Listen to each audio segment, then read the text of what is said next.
തിരുവനന്തപുരം കോർപ്പറേഷനിൽ ഇന്നലെ മുഴുവൻ കയ്യാങ്കളിയായിരുന്നു. കെ ശബരിനാഥനും BJP അംഗങ്ങളും മറ്റ് CPM അംഗങ്ങളും ഒക്കെ കൂടിയാണ് ഈ കയ്യാങ്കളി നടക്കുന്നത്. കഴിഞ്ഞ കുറച്ച് ദിവസമായിട്ട് നമ്മൾ തിരുവനന്തപുരത്ത് നിന്ന് വരുന്ന വാർത്തകൾ എന്ന് പറയുന്നത് ഇത്തരത്തിലുള്ള പ്രശ്നങ്ങളുമായി ബന്ധപ്പെട്ടിട്ടാണ്. കുറച്ച് ദിവസമായിട്ട് നഗരസഭയുടെ പ്രവർത്തനങ്ങൾ നിലച്ചിട്ടുണ്ട് എന്നുള്ളത് വാസ്തവമാണ്. അത് ആദ്യം നമുക്കറിയാം. സുഗതന്റെ അറസ്റ്റ്, സുഗതനെ കയറ്റില്ല എന്നുള്ള നിലപാടുമായിട്ട് CPM-ന്റെ പ്രവർത്തകർ കൗൺസിലേഴ്സ് വന്ന് പ്രശ്നമുണ്ടാക്കുന്നു. അതിൽ കയ്യാങ്കളി ഉണ്ടാകുന്നു. മേയറുടെ കാലിന് പരിക്കേൽക്കുന്നു. CPM-ന്റെ കൗൺസിലേഴ്സിനും പരിക്കേൽക്കുന്നുണ്ട്. അതിനുശേഷം അവിശ്വാസ പ്രമേയം കൊണ്ടുവരാൻ ശ്രമിക്കുന്നു. അവിടെ CPM അതിൽ നിന്ന് വഴുതി മാറുന്നു. അതിനുശേഷമാണ് ഇന്നലെ രജിസ്റ്ററിൽ ഒപ്പുവയ്ക്കാൻ സമ്മതിക്കില്ല എന്ന് പറഞ്ഞുകൊണ്ട് രണ്ട് കൂട്ടരും തമ്മിലുള്ള ഈ പ്രശ്നം. ഇതിനിടയിൽ ഒരു കൗൺസിലർ പറയുന്നുണ്ട്, ഞങ്ങളുടെ മുഖത്തേക്ക് ചൂടുവെള്ളം ഒഴിച്ചു എന്ന് വരെ പറയുന്നുണ്ട്. അപ്പൊ പലരുടെയും ബ്ലൗസ് കീറിയിരിക്കുന്നു, പലരുടെയും ഷർട്ട് കീറിയിരിക്കുന്നു. അങ്ങനെ ഒരു നമ്മുടെ നിയമസഭയിൽ ശിവൻകുട്ടിയൊക്കെ നടത്തിയിട്ടുള്ള ഒരു പ്രകടനത്തിന് സമാനമായ രീതിയിലാണ് ഇവിടെയും നടന്നിട്ടുള്ളത്. ഇതിനൊരു പരിഹാരം ഉണ്ടാവണ്ടേ? അല്ല, ഇത് യഥാർത്ഥത്തിൽ താങ്കൾ പറഞ്ഞ ഭൂമിയൊന്നും ഇതിനില്ല. കാരണം ശിവൻകുട്ടി നടത്തിയത് പോലും ഷർട്ടൊന്നും കീറിയില്ല. കാരണം എന്ന് വെച്ചാൽ അന്ന് പിന്നെ ഒരു മര്യാദ ഉണ്ടായിരുന്നു. പക്ഷെ ഇതെന്ന് പറഞ്ഞാൽ അങ്ങേറ്റത്തെ അതിക്രമമാണ്. അതിൽ ചില വാക്കുകൾ ഞാൻ ആദ്യം തന്നെ വായിക്കാം.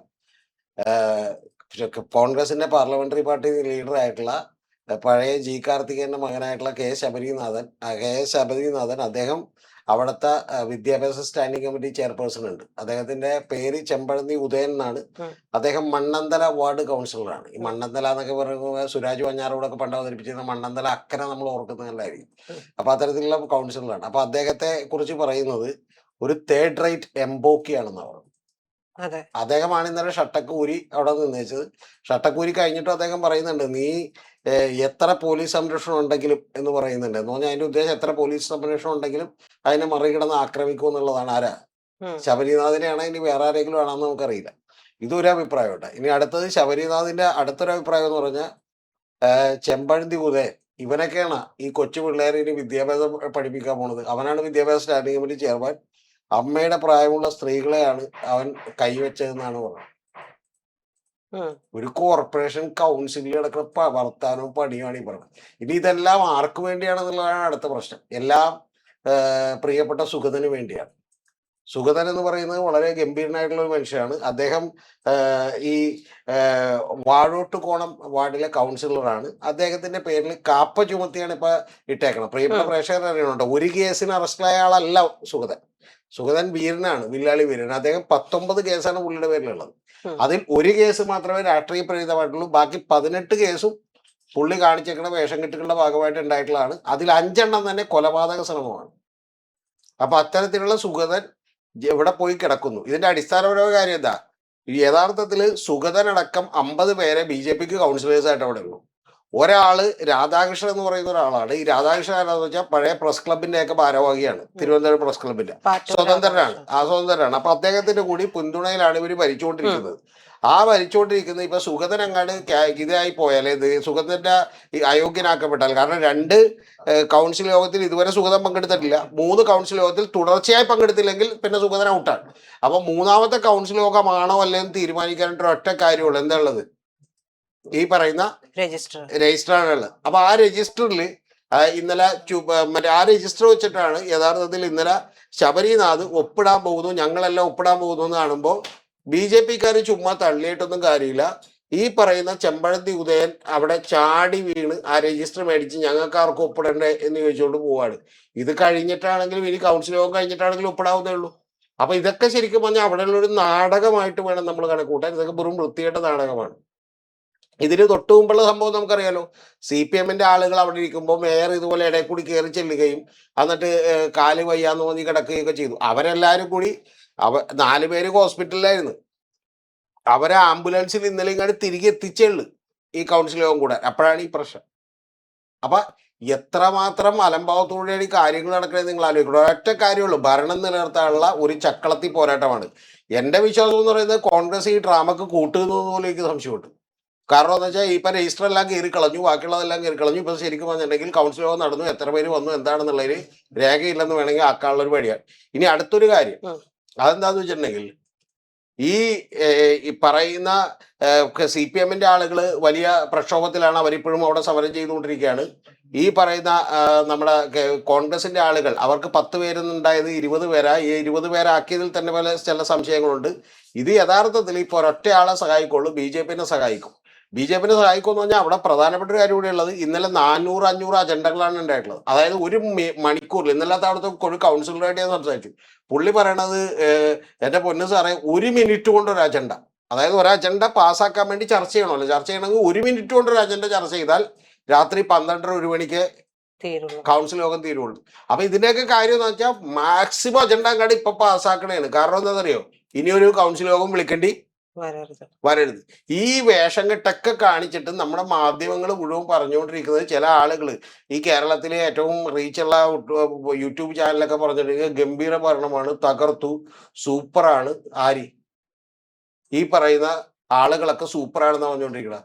ശരിക്കും പറഞ്ഞാൽ BJP എന്ന് പറയുന്ന പ്രസ്ഥാനം ഈ കാപ്പ കേസിൽ അകത്തുപോയ പ്രതിയെ പുറത്താക്കണ്ടേ? പുറത്താക്കാൻ പറ്റൂല. കാരണം എന്താ, ആ ഒറ്റയാളുടെ ബലത്തിലാണ് ഈ സാധനം നിലനിന്ന് പോണത്. ഒരു ഞാണിന്മേൽ കളിയാണ്.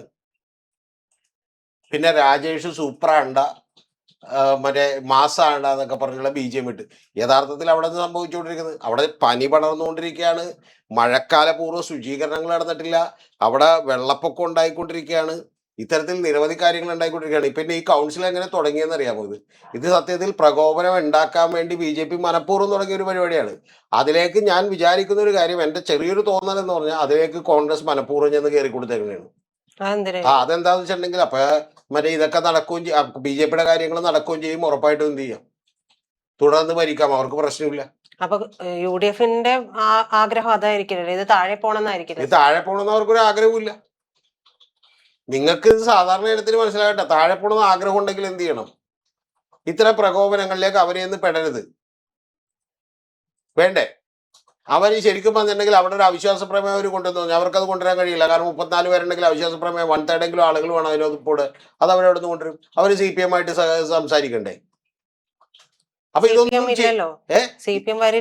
CPM വരില്ല. CPM അല്ല, ഇടതുപക്ഷത്തിന് വരാൻ കഴിയില്ല. കാരണം എന്താ, ഇടതുപക്ഷം അങ്ങനെ ഒരു ജോയിന്റ് ആയിട്ടുള്ള ഒരു എഫേർട്ട് ഉണ്ടായിട്ടുണ്ടെങ്കിൽ അവിടെ BJP വീണ്ടും കരുത്തരാകുന്നതിന് സാഹചര്യം ഒരുക്കും. അപ്പൊ ഇതിന്റെ പ്രധാനപ്പെട്ട വിഷയം എന്ന് വെച്ചാൽ, ഈ തെരഞ്ഞെടുപ്പ് തന്നെ നിങ്ങളൊന്ന് പഠിച്ചു നോക്കിയാൽ, ഈ തെരഞ്ഞെടുപ്പിൽ ശരിക്കും എങ്ങനെയാണ് 10 എന്നുള്ളത് കോൺഗ്രസിന്റെ സീറ്റ് കൂടിയെന്ന് നോക്കിയാൽ, അവിടെയൊക്കെ BJP കിട്ടിയിരിക്കുന്ന വോട്ട് വളരെ കുറവാണ്. അവിടെയൊക്കെ BJP കിട്ടിയിരിക്കുന്ന വോട്ടുകൾ വളരെ കുറവാണ്. അതേപോലെ തന്നെ BJP ജയിച്ചിട്ടുള്ള നിരവധി ഒരു 10-23 വാർഡുകളുണ്ട്. ആ വാർഡുകളിൽ കോൺഗ്രസിന്റെ വോട്ടും കുറവാണ്. ഇത് ജനത്തിന് മനസ്സിലാകാത്തൊരു കാര്യമാണ്. ഇവരൊക്കെ തമ്മിൽ വലിയ കമ്പനിയാണ്. അപ്പൊ ഇതുകൊണ്ടൊരു ഷോയാണ്. ആ ഷോയ്ക്കിടക്ക് എന്താണ്, ഷേർലി ഓരോ 2 പേരുടെ കഴുത്തോ കയ്യോ ഒക്കെ പൊളിക്കിയിട്ടുണ്ട്. അല്ലാതെ ഇതൊക്കെ ജനം ഒരു കാര്യം മനസ്സിലാക്കണം, അവിടെ ഒരു ഭരണവും നടക്കുന്നില്ല, ഒരു മണ്ണാകട്ടയും നടക്കുന്നില്ല. കാരണം വെച്ചാൽ അവിടെ ഭരണം നടക്കാനും പോകുന്നില്ല. പിന്നെ അവിടെ ഏറ്റവും പ്രധാനപ്പെട്ട ഒരു കാര്യം കൂടി ജനം മനസ്സിലാക്കണം, അവിടെ ഏറ്റവും കൂടുതൽ വോട്ട് കിട്ടിയത് ഇടതുപക്ഷത്തിനാണ്. പക്ഷെ ഈ പറയുന്ന അഡ്ജസ്റ്റ്മെന്റുകൾ കൊണ്ടിട്ടാണ് BJP ജയിച്ചത്. പിന്നെ ഇടതുപക്ഷത്തിന്റെ കയ്യിരിപ്പുണ്ട്, അത് പറയാതെ പോകാൻ പറ്റില്ല. മറ്റേ ആര്യയുടെ ഒക്കെ ഭരണത്തിൽ, ആര്യന് മുമ്പിൽ നമ്മുടെ നാട്ടിലുള്ള ഒരു പ്രശ്നം എന്താണെന്ന് അറിയാൻ പറഞ്ഞത്, എന്തെങ്കിലുമൊക്കെ പറഞ്ഞാൽ മതി ജനം വിശ്വസിക്കും. ഏറ്റവും പ്രായം കുറഞ്ഞ ഇന്ത്യയിലെ മേയർ വരുന്നു, എന്താ ഗുണമെന്നുള്ള? അങ്ങനെയാണെങ്കിൽ 3-ാം ക്ലാസ്സിലെ കൊച്ചിനെ പിടിച്ച് അവിടെ ഇരുത്തിയിട്ട് ഏറ്റവും പ്രായം കുറഞ്ഞ മേയർ, ഗംഭീരം എന്ന് പറഞ്ഞ് തലയാട്ടി. ഇത് മിടുക്കല്ലേ പ്രധാനപ്പെട്ട കാര്യമുള്ളത്? ഭരിക്കാൻ അറിയാവുന്നതല്ലേ? ഇവിടെ കോർപ്പറേഷനിൽ, ഞാൻ ഈ കൊച്ചി കോർപ്പറേഷനിൽ എനിക്കറിയാം, നല്ല വിശദമായിട്ട് എനിക്കറിയാം. ഞാൻ വർഷങ്ങളോളം അവിടെ 1.5 വർഷം ഞാൻ അവിടെ സ്പെൻഡ് ചെയ്ത. അവിടെ പല മേയർമാർ, നേരത്തെ ഓരോ കൊല്ലം കൂടുമ്പോൾ മേയർമാർ പറയുന്നു. അതിനുശേഷം ബാലചന്ദ്രൻ ഉണ്ടായിരുന്നു. ആ ബാലചന്ദ്രൻ അദ്ദേഹം GC-യുടെ. അപ്പൊ കുറച്ചുകൂടി വിഷണറി ആയിട്ടുള്ള മിടുക്കന്മാരായിട്ടുള്ള മേയർ വന്നിട്ട് കാര്യമുള്ളൂ. അല്ലാതെ പ്രായം കുറവോ പ്രായം കൂടുതലോ പ്രായം VS അച്യുതാനന്ദൻ ഭരിച്ചിട്ട് കൂടുതലോ കുഴപ്പമുണ്ടായി? ഭരിക്കാൻ സമ്മതിച്ചില്ല. ഇപ്പൊ ബുദ്ധിമുട്ടുണ്ടായി, പാർട്ടിയുടെ നിയന്ത്രണം ഉണ്ടായി മാത്രമേ ഉള്ളൂ. അദ്ദേഹം 81ാമത്തെ വയസ്സിൽ അധികാരം വേണം. എന്തെങ്കിലുമൊക്കെ ഒരു വിശേഷം അങ്ങ് എടുത്ത് ചാർത്തും, മനസ്സിലായ? എന്തെങ്കിലുമൊക്കെ ഒരു വിശേഷം എടുത്ത് തലയിൽ വെച്ചിട്ട് അത് വെച്ച് അങ്ങടെ ആഘോഷിച്ച് നമ്മുടെ ജനം പോണേ. അവിടെ മഹാദുരിതത്തിലാണ് ജനം, വലിയ പ്രശ്നത്തിലാണ്. അവിടെ സ്റ്റേറ്റ് ഗവൺമെന്റ് ആയിട്ടുള്ള കോർഡിനേഷൻ നടത്തുന്നില്ല. വെള്ളപ്പൊക്കം ഉണ്ടാവുന്നു, ബാക്കിയുള്ളത് ഉണ്ടാവുന്നു. ഈ പറയുന്ന പോലെ പല അമ്പലങ്ങളുടെ ഉത്സവങ്ങൾ കഴിഞ്ഞിട്ട് റോഡ് ഇപ്പോഴും ചളവളവായിട്ട് കിടക്കുന്നു. ഇതൊന്നും ജനത്തിനെ ബാധിക്കാതെ ശരിക്കും വന്നിട്ടുണ്ടെങ്കിൽ മറ്റേ ഇത്തരത്തിലുള്ള പരിപാടികൾ മൊത്തം ചെയ്തുകൊണ്ടിരിക്കുകയാണ്. ആകെയുള്ള ആശ്വാസം, കുടിവെള്ളം അവിടെ കിട്ടാനില്ലായിരുന്നു. ആകെയുള്ള ആശ്വാസം എന്ന് പറയുന്നത് അവിടുത്തെ ഡെപ്യൂട്ടി മേയർ ആശാനാഥിന്റെ റീല് കണ്ട് നമുക്ക് ആശ്വസിക്കാന്ന് മാത്രമേ ഉള്ളൂ. സാർ ഞാനൊരു കാര്യം ചോദിക്കട്ടെ? സുഗതനെ അയോഗ്യനാക്കണം എന്നുള്ളതാണല്ലോ ആവശ്യം. സുഗതൻ നിലവിൽ ജയിലിലാണ്. അപ്പൊ സ്വാഭാവികമായും സുഗതൻ അതിൽ പങ്കെടുത്തിട്ടില്ല. അപ്പൊ ഈ ഒരു സമയത്ത് കൊണ്ടുപോയിട്ട് ഇത്രയും വലിയൊരു വിഷയത്തിലേക്ക് പോകേണ്ട ആവശ്യമുണ്ടായിരുന്നു. സുഗതൻ ഇല്ലാത്തത് നമുക്ക് ഇതിന്റെ വീഡിയോ ദൃശ്യങ്ങൾ ഉൾപ്പെടെ അവിടെ നിന്ന് കിട്ടും. അപ്പൊ ആ രജിസ്റ്ററിൽ ഒപ്പുവെക്കുന്നതുമായി ബന്ധപ്പെട്ട് ഈ വിഷയം ഉണ്ടാക്കിയിട്ട് കാര്യമുണ്ടായിരുന്നു. നിങ്ങൾ അറിയേണ്ടത് രജിസ്റ്ററിൽ ഒപ്പിടാൻ, അതാണ് ഞാൻ പറയണ. രജിസ്റ്ററിൽ ഒപ്പിടുന്നത്, രജിസ്റ്ററിലേക്ക് രാജേഷ് വന്നിട്ട് പറയുന്നു, രാജേഷ് വന്നിട്ട് രാജേഷ് വന്നിട്ട് പറയുന്നത് രജിസ്റ്ററിലേക്ക് അവർ വെള്ളം ഒഴിച്ചു. അവർ വെള്ളമൊന്നും ഒഴിച്ചിട്ടില്ല. യഥാർത്ഥത്തിൽ ഇത് BJP-ക്കാർ കാണിച്ചിട്ടുള്ള വെറും വൃത്തികേടാണ് കാണിച്ചേക്കുന്നത്. എന്നിട്ട് എന്ത് ചെയ്യുന്നു? ഇങ്ങനെയൊക്കെ നിൽക്കാൻ പറ്റുന്നതെന്ന് പറഞ്ഞാൽ ഇതിന്റെ പുറത്ത് ഏറ്റവും ആദ്യം തന്നെ ഇവർ കാണിച്ചെന്താ? മര്യാദക്ക് ആ ദൈവനാമത്തിൽ സത്യപ്രതിജ്ഞ ചെയ്യേണ്ടതിന് പകരം മറ്റേ ഓരോരോ നാമം പറഞ്ഞ് സത്യപ്രതിജ്ഞ ചെയ്തു. പിന്നെ അതിന്റെ പുറത്ത് തലവേദനയെ അത് വീണ്ടും സത്യപ്രതിജ്ഞ ചെയ്തു. സത്യപ്രതിജ്ഞ ചെയ്തപ്പോൾ ഇപ്പൊ 19 പേര് സത്യപ്രതിജ്ഞ ചെയ്തിട്ടുള്ളൂ. 20 പേര് സത്യപ്രതിജ്ഞ ചെയ്തിട്ടില്ല. കാരണം ഒരാളെ സത്യപ്രതിജ്ഞ നടത്തണമെന്നുണ്ടെങ്കിൽ എന്ത് ചെയ്യേണ്ടി വരും? മറ്റേ ജയിലിലേക്ക് പോകേണ്ടി വരും. അപ്പൊ ഇതൊക്കെ ഈ പറയുന്ന വിഷയങ്ങളൊക്കെ ജനങ്ങൾ മനസ്സിലാക്കാതെ ജനങ്ങളെ പൊട്ടന്മാരാക്കാൻ വേണ്ടി വെറും വേഷം കെട്ട് അഭ്യാസവും നടത്തിക്കൊണ്ടിരിക്കുക. എന്നിട്ട് ഇന്നലെ ശബരിനാഥ് പറയുന്നുണ്ട് കൊക്കില് ജീവനുണ്ടെങ്കിൽ സുഗതൻ പുറത്തിറക്കില്ലത്.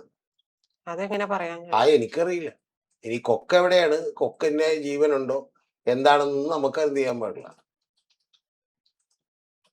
പിന്നെ കുടിവെള്ളത്തിന്റെ വലിയ പ്രശ്നം അവിടെ രൂപപ്പെട്ടുകൊണ്ടിരിക്കുമ്പോൾ ആശാനാഥ് റീൽ എടുത്തുകൊണ്ടിരിക്കുകയാണ്. ഷൂട്ടിലാണ്, റീൽ ഷൂട്ടിങ് കംപ്ലീറ്റ് റീലാണ്. നിങ്ങൾ ശ്രദ്ധിച്ചു ചോദിക്കും. സത്യം പറഞ്ഞാൽ എനിക്ക് തോന്നണത് ഇനിയിപ്പോ ഗവൺമെന്റ് മറ്റേ റേഷനൊക്കെ നിർത്തിയിട്ട് 2 റീൽ വീതം കൊടുത്തു വിട്ടാൽ മതി എന്നുള്ളൂ ഒരു ദിവസം തിന്നാൻ.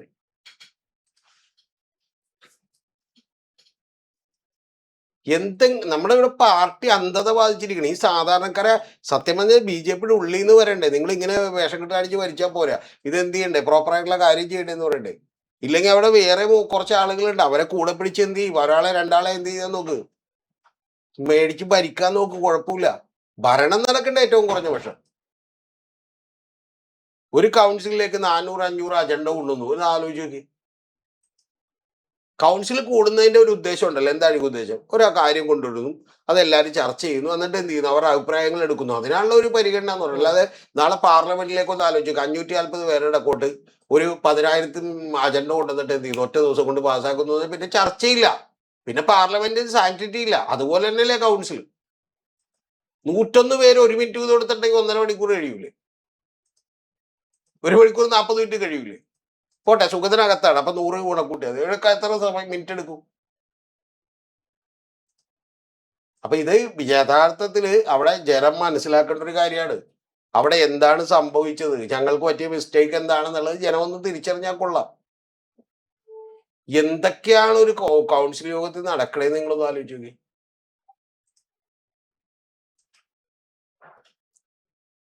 മറ്റേ പുള്ളിയൊക്കെ ചെമ്പഴന്തിയാനിലൊക്കെ മറ്റേ ചെമ്പഴന്തി ഉദയനാ, സോറി അനിൽ എന്ന് പറഞ്ഞാൽ മറ്റേ വേറൊരു കോൺഗ്രസ് നേതാവുണ്ട്, ആ പുള്ളിയുടെ പേരെന്റെ പേര്. ചെമ്പഴന്തി ഉദയനൊക്കെ ശരിക്കും വന്നിട്ടുണ്ടെങ്കിൽ നമ്മൾ ഹിന്ദി സിനിമക്കാരൻ താരത്തെ പോലെ ഇന്നലെ എനിക്ക് തോന്നിയത്. ഈ സൽമാൻ ഖാനൊക്കെ കുറച്ച് കഴിയുമ്പോൾ മറ്റേ ഷട്ടൂരി എറിയൂല, അതുപോലെ പുള്ളി ഷട്ടൊക്കെ ഇല്ലാതെ എന്ത് ചെയ്യണത്? ബൈറ്റൊക്കെ കൊടുക്കുന്ന ഷട്ടൊക്കെ ഇല്ലാതെ.